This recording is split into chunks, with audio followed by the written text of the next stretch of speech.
Bom dia, meus queridos, a paz do Senhor Jesus. Estamos começando mais O Reino de Deus em 7 minutos.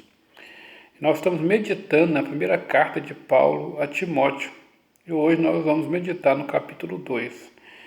E eu quero ler alguns versículos com vocês, a partir do verso 1 que diz: Antes de tudo, recomendo que se façam súplicas, orações, intercessões e ações de graça por todos os homens, pelos reis e por todos que exercem autoridade, para que tenhamos uma vida tranquila e pacífica, com toda a piedade e dignidade.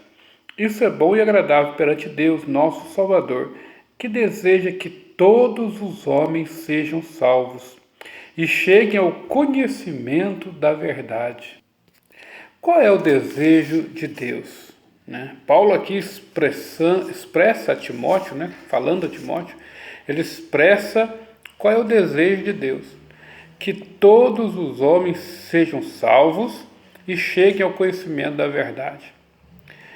Há um desejo no coração de Deus de salvar a humanidade.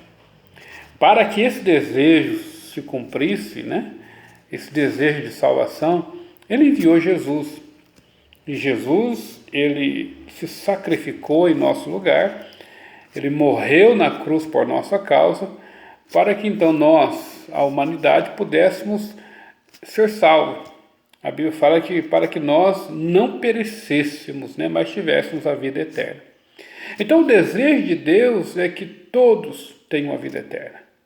O desejo de Deus, meu querido, não é que só você que me escuta tenha a vida eterna, mas o desejo de Deus, por exemplo, se você já é um cristão, se você já crê em Jesus Cristo, se você já o aceitou como seu Senhor e Salvador, o desejo de Deus é que a sua família conheça Cristo.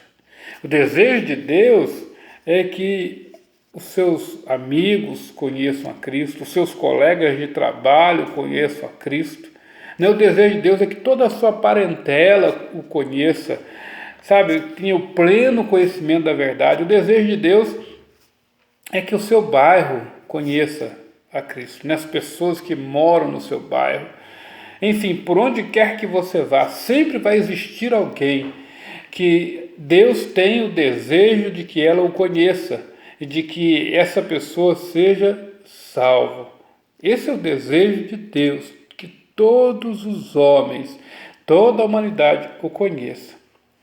A questão que eu quero ver com você nesse dia não é qual é o desejo de Deus, mas é o que você tem feito em relação ao desejo de Deus.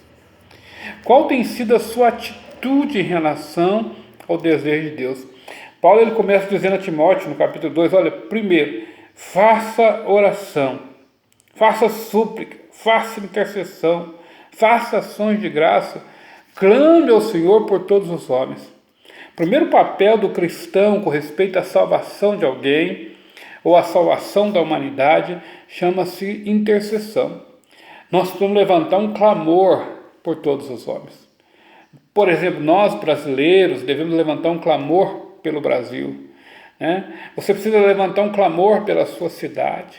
Você precisa levantar um clamor pela sua família. Você precisa ter o hábito de orar pelos seus amigos, pelos seus colegas de trabalho, colegas de escola, por toda a sua parentela, por todos aqueles que moram no seu bairro, na sua cidade, no seu estado, no seu país.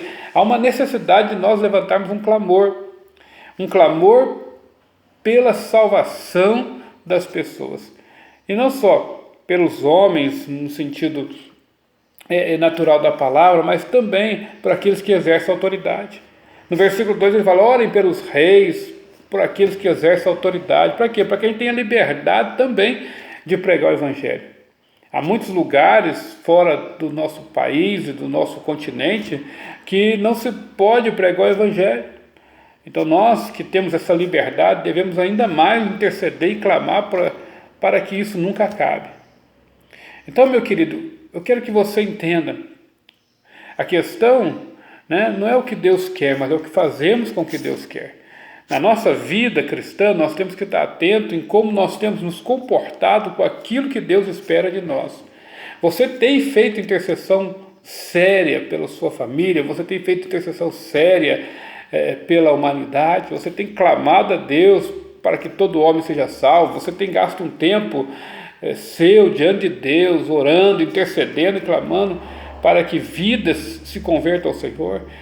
O Evangelho não tem a ver apenas conosco, não é apenas um caminho para nós, para que nós possamos ser abençoados, não, é um caminho para a salvação de toda a humanidade, para que toda a humanidade seja abençoada pela palavra de Deus.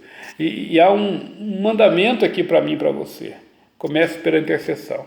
Segundo, o que você tem feito da sua vida diante da humanidade?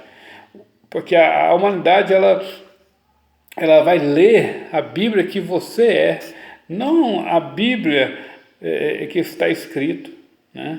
Normalmente as pessoas começam a conhecer a Cristo, conhecer a Deus e conhecer a palavra por você.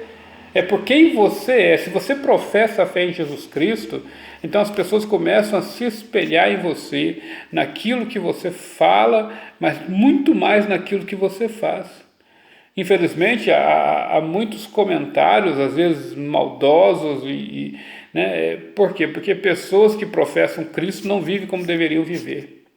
Então, dê um testemunho de Jesus, sabe, que as suas palavras, né, elas se transformam em atitude, que as suas atitudes, de fato, de verdade, sejam atitudes cristãs, para que aqueles que ainda não conhecem tenham uma revelação dele. Eu quero que você saiba nesse dia que há uma expectativa do céu com respeito à sua vida, para que outras vidas sejam salvas. Deus, né, encarregou a mim e a você dessa obra, de levar o conhecimento de Deus a toda a humanidade. Você faz parte disso. Amém? Então ore e pregue a palavra e vive a palavra. Seja de fato um homem ou mulher de Deus para essa geração, levando muitos a conhecer a Cristo. Ganhe almas para Jesus. É a minha palavra para você no dia de hoje.